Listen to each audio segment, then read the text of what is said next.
4 jours aux militaires pour reprendre le pays en main. Le général Sissi a fixé hier soir la feuille de route. Je sais que ça ne vous plaît pas, mais c'est quand même une petite réalité.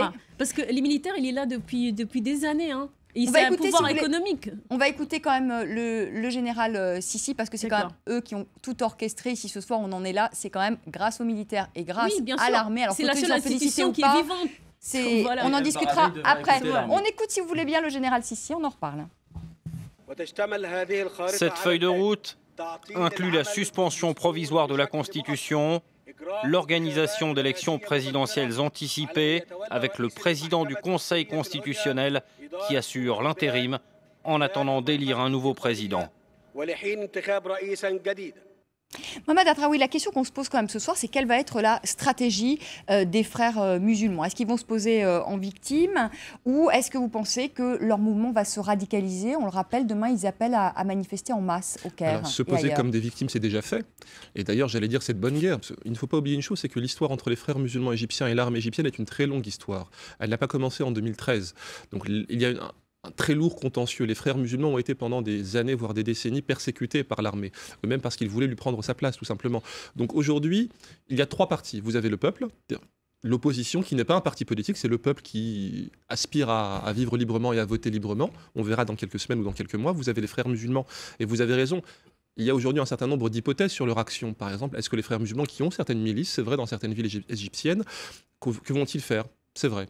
De la même manière, vous avez aujourd'hui une peur de l'armée, on le voit, qui suspend certains droits, qui touchent d'ailleurs les frères musulmans. 300 personnes qui sont menacées d'arrestation, à commencer par le guide Mohamed Badir, Khairat Chater, des dirigeants, Mohamed Morsi qui est encore aujourd'hui emprisonné, il faut le dire, au ministère de la Défense et qui est accusé d'outrage à la justice, ce qui est une manière polie de dire qu'il faut bien lui trouver une accusation.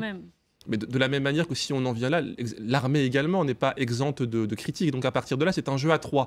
La question qu'il faut avoir à l'esprit, c'est la suivante. Que l'armée également a fait des crimes, parce qu'on le rappelle quand même. Durant les 18 mois où elle a été au pouvoir, il y a eu des tribunaux militaires, il y a 15 000 personnes qui ont été jugées par des tribunaux militaires. La grande critique que l'on peut faire et à l'armée et aux frères musulmans, curieusement, c'est la même. C'est qu'elles n'ont pas tenu, les deux mouvements, les deux partis n'ont pas tenu compte des aspirations populaires. Mohamed Morsi, comme ça a été dit, a pris des décisions sur lesquelles d'ailleurs il est revenu dans la mesure où il a demandé pardon, il s'est excusé pour ce qu'il a fait en décembre. C'est une manière également de se racheter une légitimité populaire. L'armée également n'est pas exempte de critiques. Mais le troisième parti, le peuple, ne doit pas être lésé dans la mesure où aujourd'hui, c'est pour ça que je pense que la solution la plus sage est d'organiser des élections libres, toutes choses étant égales par ailleurs, comme après mai 68 en France, où De Gaulle, qui était pourtant issu d'élections légitimes, démocratiques, a remis sur la table sa légitimité pour appeler le peuple français à voter. Eh bien, je pense que comparaison n'est pas raison, mais l'Égypte aujourd'hui est dans une situation relativement comparable. Donc à partir de là, je pense que l'armée va être obligée, quoi qu'il arrive. C'est pour ça dire qu'on a encore plusieurs centaines de milliers ou plusieurs millions d'Égyptiens sur place. C'est pas tant pour célébrer une victoire que pour maintenir la pression sur l'armée. Parce que M. Sissi, le général Sissi, n'est pas encore aujourd'hui tout à fait légitime à prendre des décisions pour le peuple égyptien. Islam Awad Abdou, est-ce qu'il y a un risque de radicalisation de votre mouvement, de ce mouvement des frères musulmans ? Les frères musulmans ne sont pas mon mouvement, mais ce qui se dit aujourd'hui et ce qui s'entend, c'est que les frères musulmans appellent aujourd'hui à la mobilisation, partout en Égypte, partout dans le monde libre, des manifestations et une mobilisation pacifique. Ceux qui emploient aujourd'hui la force et ceux qui se radicalisent, ce sont les militaires, l'armée égyptienne et les opposants au président Morsi. Des grandes têtes des frères musulmans, ils ont appelé à la violence. Alors, il y a question d'un internaute. Les militaires, après 24 heures de leur coup d'État, ont fermé 27 chaînes de télé et ont emprisonné tous les journalistes égyptiens qui ont dénoncé ce coup d'État, sans parler de la détention de 300 membres du parti Justice et Liberté. Franchement, je ne comprends pas les gens qui se disent démocrates et soutiennent les sbires de l'ancien régime. Antoine Basbous, la question qu'on peut aussi se poser, c'est quel impact cet échec des frères musulmans peut-il avoir sur la région ? D'abord, les frères musulmans, c'est un peu le produit des tsunamis arabes. Ils ont gagné les élections en Tunisie. Ils n'ont pas gagné les élections en Libye, mais ils ont contourné cela pour créer leur propre milice et exercer des pressions sur les élus. Mais en fait, ils ont le vrai pouvoir. Ils ont gagné les élections au Maroc. Et puis, l'échec des frères musulmans en Égypte va sans doute avoir des répercussions, va avoir une onde de choc sur l'ensemble de ces pays.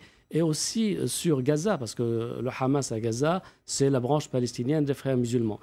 Je voulais m'interroger sur l'avenir des frères musulmans. Est-ce qu'ils vont aller, comme l'a dit le président Morsi dans son dernier discours, il veut se sacrifier sa vie. Il a parlé de sang, le martyr pour sa légitimité. Alors si les frères musulmans se lancent dans cela, ça veut dire qu'ils versent dans un djihad. C'est pour protéger la démocratie. Pardon. Vous me coupez Antoine pas, s'il vous plaît.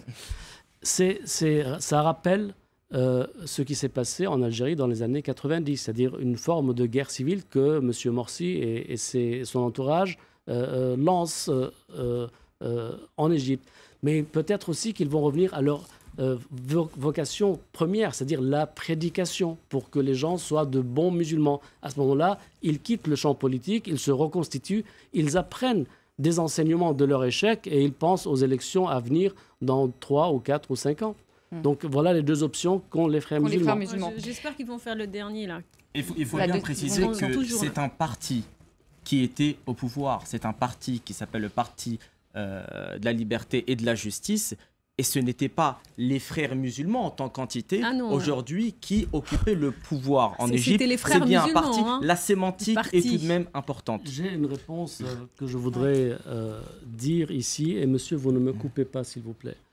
Nous avons vu une cassette vidéo il y a 3 jours dans laquelle le président Morsi avait retardé son dernier discours de 3 heures. Pourquoi ? Parce qu'on a découvert que le guide, son chef en fait, est venu au palais. Il était assis derrière un bureau en train de réécrire. Vous ne me coupez pas. Antoine Basbouche. Cette vidéo, c'est une ancienne vidéo. Je voudrais s'il vous plaît écouter Antoine Basbouche jusqu'au bout. Alors, le guide est en train de réécrire le discours de Morsi et assis derrière un bureau au palais et Morsi debout en train de regarder la réécriture de son message. Donc voilà, vous voyez, la hiérarchie au sein de la confrérie fait que le guide Mohamed Badir est le supérieur du président et le président, comme en Iran, n'est que l'instrument du guide. N'est que l'instrument du guide et de la guidance. Alors un droit de réponse et ensuite je vous donne la parole, Mohamed Adraoui pour Islam. Qui se dit, je suis désolé, c'est complètement faux. C'est une vidéo qui circule sur Internet. Cette vidéo est ancienne. Elle date du temps de Moubarak, puisque Mohamed Morsi siégeait au sein du bureau exécutif de la confrérie. Et à ce moment-là, Ahmed Akif était le guide des frères, le guide des frères musulmans. Voilà. À l'époque de Moubarak, j'aimerais voir cette vidéo. Allez, Antoine Basbouche, ensuite. À l'époque de Moubarak, la barbe de Morsi n'était pas taillée comme on le voit derrière vous. Elle était bien plus dense, bien plus intense. Allez, Mohamed Adraoui. C'est une cassette. C'est pas possible de te permettre. Est-ce que je peux me permettre Mohamed Adraoui. La question de la vidéo est finalement secondaire. Enfin, on sait très bien, et les Égyptiens les premiers savent très bien que Mohamed Morsi n'était pas le premier choix. Dès le départ, on l'appelait la roue de secours.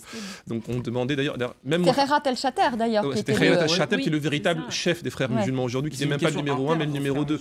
De la même manière qu'en Tunisie, c'est Rachid Ranouchi qui est aujourd'hui le principal acteur politique alors qu'il n'a pas de véritable fonction officielle. Donc ce débat il est secondaire à l'arrière. Tout le monde sait bien que Mohamed Morsi, c'est d'abord et avant tout le porte-parole de la confrérie et que les décisions se prennent au sein du bureau politique ou des principales instances dirigeantes. Donc le débat n'a pas lieu d'être. Il n'y a aucune preuve. On tient des... Allez, on va passer sur le débat de la vidéo. Revenons à l'islam politique. Est-ce que c'est un échec aujourd'hui de l'islam politique? Il y a 2 choses importantes à avoir à l'esprit. La première chose, c'est que de manière claire, aujourd'hui, c'est un coup porté à une forme de montée en puissance des frères musulmans en Égypte, de manière claire. C'est-à-dire que les frères musulmans, si la situation reste la même, c'est-à-dire si l'armée prend le pouvoir avant, éventuellement, on verra de le laisser un pouvoir civil, vont mettre des années à s'en remettre. Donc, les frères musulmans l'ont déjà fait. C'est-à-dire les frères musulmans, c'est un parti qui a près d'un siècle, qui est passé par des crises bien plus graves. Donc aujourd'hui, soit par la prédication religieuse, soit par une forme de démocratisation ou d'adoucissement de leur position, vont revenir dans le jeu politique. Je ne crois pas à un effacement des frères musulmans. Sur un plan régional maintenant, les frères musulmans, parce que l'armée, aujourd'hui, elle nous donne l'impression de revenir en force, mais elle n'est jamais sortie du jeu politique égyptien, il ne faut pas être naïf. Les frères musulmans ont essayé de faire avec l'armée égyptienne ce que l'AKP, le parti AK en Turquie, a fait avec l'armée turque. Aujourd'hui, il est assez improbable que l'armée revienne au pouvoir à la tête de la Turquie. C'est beaucoup plus possible ou plausible à la tête de l'Égypte. Aujourd'hui, c'est la continuation en fait de ce qu'on a appelé les printemps arabes, quand on y regarde de plus près, dans la mesure où, là où on avait un parti un mouvement, nous avons aujourd'hui 2 mouvements, voire 3. Donc le peuple aujourd'hui, et ça, et il faudra être très attentif à ce que va faire Abdel Fattah Sisi, le général aujourd'hui à la tête du Conseil des forces armées, eh bien parce que on va voir par exemple, il faudra être très attentif aux personnalités qui vont être nommées dans le cadre du gouvernement transitoire. Est-ce que c'est Adli Mansour, le président de la haute cour constitutionnelle, est un civil? Il va dépendre, ne serait-ce qu'au début, de l'armée, c'est clair. L'armée n'a pas fait tout ça pour lâcher le pouvoir comme ça, mais c'est une question de rapport de force qui s'enclenche aujourd'hui. Et si encore, je reviens là-dessus, si on a encore des millions d'Égyptiens, donc j'invite les Égyptiens ici présents à travailler ensemble pour qu'aujourd'hui les élections anticipées, c'est le scénario vers lequel on va, se passe de la manière la plus juste et la plus pacifique possible, de manière à ce que la révolution ne tombe pas et continue. Shaïza Abdel Salam, est-ce que c'est un échec aussi de l'islam politique? Moi, je ne crois pas. On a vu, Hezb al-Nour, les salafistes, eux aussi, ils ont demandé, ils étaient avec hier pendant la communication, ils sont là. C'est un échec pour les frères musulmans. Et c'est une victoire pour notre révolution qui va continuer. Nous, on a décidé que l'Égypte doit être pour tout le monde. Ça, c'est il y a beaucoup d'années, pour tout le monde. Et il faut que tout le monde fait l'Égypte pendant la révolution. Morsi, il voulait faire un Égypte et des frères musulmans et c'était pas possible. C'est pour ça qu'il a échoué. Et nous, on va jamais laisser ni l'armée, ni les frères musulmans, ni quoi que ce soit qui prend l'Égypte en otage. C'est fini. C'est fini. Est-ce que je vous pose aussi la question, Islam Awad Abdou, est-ce que c'est un échec de l'islam politique, justement, après un an ça fait 1 an maintenant que les frères musulmans sont au pouvoir, hein. Moi, je pense très sincèrement que c'est un échec de la démocratie en Égypte. Il n'y a pas lieu de parler d'islam politique. Quand vous parlez du parti Nour, Hezb al-Nour, aujourd'hui, c'est un parti qui est utilisé pour que El Baradei et l'armée se lavent les mains de toute agression contre l'islam en Égypte. C'est très clair. Mohamed El Baradei et les musulmans, je vous rappelle. Aujourd'hui en Égypte, les Égyptiens sont majorité quand vous utilisez les frères musulmans, c'est pas Allez, Islam Awad Abdou, ce sont des marionnettes aujourd'hui qui sont au service des militaires. 33 millions, c'est des marionnettes. 33 millions. C'est pas ce que j'ai dit, madame. Mohamed Une chose importante, c'est qu'il faut également se garder d'une vision trop centrée sur l'Europe ou l'Occident. Nous parlons par exemple beaucoup de Mohamed El Baradei qui a une certaine audience auprès de la population égyptienne. Mais il n'est pas dit que s'il y a des élections libres, je reviens dessus dans quelques temps, il soit le président élu. Il veut pas. Il n'a pas eu le courage. Mohamed Baradei était un des acteurs pressants qui occupaient un rôle important sur le terrain. Mohamed Adraoui. Mohamed El Baradei était un des acteurs pressentis pour occuper un rôle important dans le jeu politique égyptien déjà dès 2011. Et on a vu qu'au final, Mohamed Morsi est passé. Sa victoire n'a pas été triomphante. Ahmed Shafik, le candidat nationaliste soutenu par l'armée, a fait un score plus que respectable. Donc aujourd'hui, c'est une question de rapport de force. En fait, il est extrêmement difficile de dire de quoi l'avenir sera fait. C'est-à-dire qu'aujourd'hui, c'est encore une fois la population qui va se prendre en charge. On a dit par exemple de l'opposition des millions d'Égyptiens qui avaient pris le parti de manifester dans la rue depuis quelques jours, qu'ils étaient le plus grand parti politique égyptien depuis des décennies, ce qui est un peu vrai d'ailleurs. Parce qu'aujourd'hui, mais la question, c'est que quand on arrive au jeu politique, quand on passe de la contestation à la compétition pour le pouvoir, les logiques changent. Et à partir de là, ce sont les partis et les mouvements les mieux organisés, ceux qui ont le plus de ressources, ceux qui sont les plus intelligents dans la campagne et dans la manière de parler au peuple, qui arrivent en général au pouvoir. On a tous appris de nos fautes, vraiment, tout le monde. J'espère les frères musulmans aussi. Peut-être qu'ils vont aussi apprendre aussi leurs fautes. Justement, Islam Abdou, je posais la question tout à l'heure, je parlais de l'échec de l'islam politique, parce que quand même le slogan des frères musulmans, c'était l'islam est la solution. On s'est bien rendu compte quand même que visiblement l'islam n'était pas la solution au vu de l'état dans lequel se trouve aujourd'hui l'Égypte. Quel islam? Le parti de la justice et de la liberté avait un programme qui était avec large. Un slogan. Ils ont été élus. Ce programme a été élu. Aujourd'hui, ce programme, l'armée a décidé qu'il ne pourra pas se mettre en œuvre. L'armée, aujourd'hui, joue avec la stabilité de l'Égypte. L'armée a fait le choix de rompre le contrat social égyptien. Elle en assumera les conséquences. Alors, je vous propose d'écouter Monsef Marzouki qui reçoit en ce moment même François Hollande. Alors, le président tunisien, lui, a très vivement réagi à la destitution de Mohamed Morsi. Il dénonce une intervention militaire inacceptable. Vous dites qu'il a peur. Justement, je vous expliquerai pourquoi. Je poserai la question aussi à Antoine Basbous si justement il y a un risque de contagion. D'abord, on écoute le président égyptien, Monsef Marzouki. Nous regrettons l'intervention militaire dans des processus politiques, parce que tout cela est toujours significatif, effectivement, d'une grave crise politique. Et cette grave crise politique pourrait être aggravée par une telle intervention parce qu'elle peut donner prise à la violence et au terrorisme. Nous demandons à nos frères égyptiens de maîtriser un peu la situation, d'éviter que les divisions s'aggravent. Shahinza Abdessalam, président évidemment tunisien, Monsef Marzouki, pardonnez-moi du lapsus. Oui. Vous dites qu'il a peur, pourquoi? Oui, bien sûr, il a peur, oui, parce que moi je sais que maintenant en Tunisie, il y a aussi le mouvement rébellion qui a commencé. Je ne sais pas si elle va... Tamarod? Oui, Tamarod, si elle va continuer, je ne sais pas. Non, mais ça veut dire que... pas en Tunisie. Ça veut dire, on sait pas, on a toujours les surprises, hein, depuis 2011, des surprises en Tunisie, en Égypte et partout, hein, et ça va continuer. Donc je ne sais pas en fait que ça va arriver où. Donc je pense que celui, il a peur. Monsieur Marzouki, il a peur. En plus, il a dit ça va propager le terrorisme. Le terrorisme existe en Sinaï depuis que Morsi est au pouvoir. Donc voilà, on ne parle pas de terrorisme ni rien. C'est vraiment un argument débile. Le terrorisme aujourd'hui dans la rue égyptienne est opéré par les forces armées, par la police. C'est comme ça. Vous savez, les partisans de Morsi hier, ils ont trouvé combien d'armes avec eux? Regardez les news. Antoine Basbous, est-ce qu'il a peur, le président Marzouki, qu'on vient d'entendre? Forcément, je pense qu'il a peur. Il a raison d'avoir peur?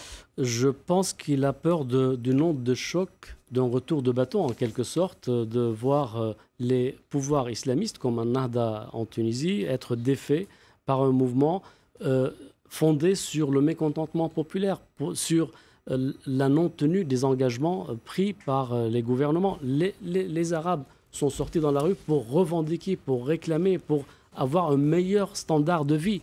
Or, qu'est-ce qui se passe en Égypte? On l'a vu, tout s'est dégradé. En Tunisie, un peu moins, mais quand même, le chômage est là, les touristes sont moins présents et les difficultés économiques s'aggravent. Donc, il a forcément peur et il veut être préventif en condamnant ce qui est arrivé en Égypte. Il a raison d'avoir peur, Mohamed Adraoui? Pour être tout à fait franc, je ne crois pas. Je ne crois pas que ce qui se passe aujourd'hui en Égypte peut arriver en Tunisie, ne serait-ce que pour une simple et bonne raison, c'est que nous avons des élections très bientôt en Tunisie. Donc à l'arrière, si mouvement de masse il y avait, il serait court-circuité, on irait directement vers la voie électorale. Maintenant, à plus long terme, il est vrai que n'importe quel... Et d'ailleurs, c'est la grande leçon. Et en cela, les personnes qui nous parlent d'échecs, de désillusions arabes ont, à mon avis, tort dans la mesure où ces sociétés montrent qu'elles sont démocratiques. Mais démocratique ne veut pas dire toujours pacifique. Ça veut dire que les gens luttent pour faire valoir leur agenda dans le cadre de compétitions électorales, de manifestations, de choses qu'on a connues en France et en Europe depuis plusieurs siècles. Maintenant, sur un niveau plus général, la grande leçon, encore une fois, c'est l'arrivée sur la plateforme politique des populations, des jeunes, des femmes, de la société dite civile. Donc de gens avec qui il faudra compter et qui n'ont plus envie de dépendre soit d'un parti politique, qu'il soit religieux ou pas, soit d'une armée. Il y a une petite différence entre l'Égypte et la Tunisie, c'est qu'en Tunisie, il n'y a pas d'armée structurante et puissante pour mener ce genre de combat. Mais si jamais le peuple se soulève, l'armée ne pourra que lui donner raison. Un dernier mot à vous, Islam Awad Abdou. Oui, à ce niveau-là, c'est qu'il faut savoir que chaque pays arabe, la Tunisie en l'occurrence, a son contexte particulier. Les Tunisiens, je pense qu'ils seront assez habiles pour ne pas se laisser manipuler par les forces militaires, bien qu'elles ne soient pas aussi structurées qu'en Égypte. Et en Égypte, l'armée, il faut savoir qu'au sein de l'armée, il y a eu une décision de El-Sisi. El-Sisi, aujourd'hui, ne fait pas forcément l'unanimité au niveau de l'armée. Un régiment de l'armée, un régiment au sein de l'armée égyptienne a attesté de son allégeance au président. Et on a entendu aussi que la garde républicaine était toujours fidèle au président égyptien. Allez, c'est la fin de ce débat. Allez, c'est la fin de ce débat. On va revoir ensemble de toute façon des images de la place Tahrir, mais avant cela, on va retrouver Karim Yayaoui. Bonsoir Karim. Bonsoir. Pour un œil sur les médias et toutes les réactions qui sont nombreuses à la destitution du président égyptien Mohamed Morsi. Alors beaucoup de réactions et sur les réseaux sociaux, on partageait une photo en particulier. Cette photo qui est une vieille une du Time, mais il n'y a pas si longtemps, c'était en 2012, on le présentait comme l'homme le plus important du Moyen-Orient. Alors c'est vrai que les choses ont rapidement changé et pour certains, c'est peut-être aussi révélateur du mauvais calcul fait par les États-Unis qui se sont peut-être trompés en soutenant presque jusqu'au bout les islamistes égyptiens. Et du côté de Courrier International, on nous explique qu'aujourd'hui, la rue en veut à Obama. Et c'est vrai que sur les réseaux sociaux, on partageait pas mal d'images de manifestations comme celle-ci, où on voit cette banderole « Réveille-toi, Amérique ». Obama, tu soutiens un régime fasciste en Égypte. Alors, la presse américaine, évidemment, s'est penchée sur la question. Le Daily Beast, site d'information, nous explique que finalement, c'est révélateur du peu d'influence finalement qu'ont les États-Unis sur l'Égypte, parce qu'à maintes reprises, ils ont envoyé des signaux pour demander à l'armée de ne pas intervenir. Ils avaient aussi peut-être un levier qu'ils auraient pu utiliser, 1,3 milliard d'aides chaque année. Le Daily Beast souligne que finalement, ils ne s'en sont pas servis pour faire pression sur le pouvoir égyptien pendant toute cette période où il est allé de décision autoritaire en décision autoritaire. Et résultat, le Washington Post nous explique finalement que les États-Unis sont discrédités dans une région où ils avaient pourtant un allié historique depuis très longtemps. L'Égypte était un partenaire privilégié. Enfin, elle continuera peut-être à l'être, mais en tout cas, ça sera plus compliqué désormais. Et je vous montre aussi ce site internet qui est celui du New York Times, qui pointe du doigt en quelque sorte l'ambassadrice américaine, vous en parliez tout à l'heure, Patterson, qui est devenue un petit peu le symbole de cette politique ONI, cette politique américaine. Elle avait déclaré, finalement en mettant un peu plus d'huile sur le feu, qu'elle doutait de la capacité des manifestants à faire mieux que les élections. Et la presse internationale est très partagée quand il s'agit de qualifier ces événements, mais ça c'est tout le monde finalement, parce que ce soir on était très partagés. Est-ce on parle d'un coup d'État militaire ou d'un été égyptien ? Facebook, même nous, entre nous, Égyptiens, des militants égyptiens, on a fait ça sur Facebook, on discute encore. Il y en a qui pensent que c'est pas bon, il y en a qui pensent que non, il faut que l'armée il part. Donc voilà, on se méfie toujours, mais on a lancé ce débat entre nous. Oui. Mais ce débat aujourd'hui, on ne l'entend pas dans les médias. Les médias ne voient que Midan al-Tahrir, oui, en Égypte. ne voient que Place al-Tahrir, alors que la situation moi, j'ai pas suivi est autre. tout, mais en tout cas, nous, Égyptiens, on le fait. Karim. Justement, on va découvrir quelques-unes. Alors évidemment, du côté de la presse égyptienne, c'est le journal Tahrir, justement, qui lance un message à Barack Obama. C'est une révolution, ce n'est pas un coup d'État, monsieur Obama. Et puis, du côté de cette autre une de la presse égyptienne, évidemment, cette photo, on l'a vu à maintes reprises. Finalement, c'est le symbole de cette union entre le peuple et l'armée. Et puis, la Khalifa. La fin du règne du calife. Ouais. Et puis, du côté de la presse européenne, il y a tout de même quelques titres qui évoquent un coup d'État militaire. C'est le cas d'Il Messaggero, qui est un journal italien. El País, en Espagne, parle clairement d'un coup d'État. Mais pourtant, on s'aperçoit que du côté de la France, par exemple, on a le Parisien qui parle, lui, de l'été égyptien. Alors, ça a suscité un certain nombre de réactions, et notamment un papier sur le site Arrêt sur Image, un papier de Daniel Schneiderman qui explique que finalement, cette presse manque un petit peu de courage parce qu'on peut appeler un coup d'État un coup d'État. Et il explique que tout a été repeint en rose à travers le prisme de lunettes jubilatoires. Mais je pense que tous les profs, les scientifiques, ils vont rester longtemps à comprendre, à se débattre, c'est un coup d'État et pas un coup d'État. Et pendant ce temps-là, on va faire notre Égypte et ils vont finir à discuter encore pour peut-être 100 ans, je sais pas. Antoine Bazbous, vous voulez dire un mot ? Obama, finalement, voulait se réconcilier l'Amérique avec le monde islamique et a trouvé dans les frères musulmans égyptiens la bonne proie. Mais en fait, il a démissionné. Obama ne sait pas quoi faire, il ne voit pas comment se dirige le pays. Mais sur le fond, les Américains ont quand même enseigné dans leurs académies militaires près de 10 000 officiers égyptiens. Donc Sisi fait partie des gens qui ont été dans les académies militaires américaines, ainsi que le chef d'état-major de l'armée égyptienne. Donc les Américains ont toujours du poids en Égypte, soit avec les frères musulmans, soit avec l'armée. Merci beaucoup. On peut la voir aussi, cette une-là que... Celle qu'on découvre non, ici non, celle d'avant. Celle d'avant. Alors, c'était peut-être celle-là que vous vouliez voir. Alors là, c'est la une la moins inspirée peut-être de la presse aujourd'hui. Voilà. Ce n'est pas tellement étonnant, c'est du côté du tabloïd, le New York Post. Alors, toute autre tonalité pour The Economist, qui, lui, est très pessimiste. Il parle de tragédie égyptienne en expliquant que tout ça est un dangereux précédent.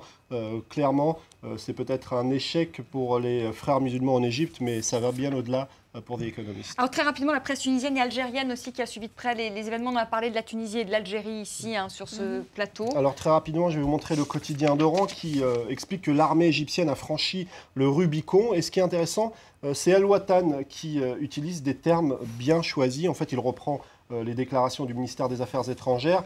Il parle de consensus national fondé sur le rassemblement et la réconciliation. Et là, on a en tête évidemment la réconciliation nationale qu'avait évoqué Bouteflika au sortir de la guerre civile en Algérie. Ce sont à peu près les mêmes termes qui sont utilisés du côté d'El Watan. Et puis, pour ce qui est de la presse égyptienne, ce site internet, lapresse.tn, qui pose une question que vous vous êtes sans doute posée sur ce plateau. La Tunisie échappera-t-elle à la contagion ? Ce site explique que finalement, il y a certains éléments en commun. Les frères musulmans en Égypte ont commis des erreurs que du côté de la Tunisie, on a peut-être commis aussi.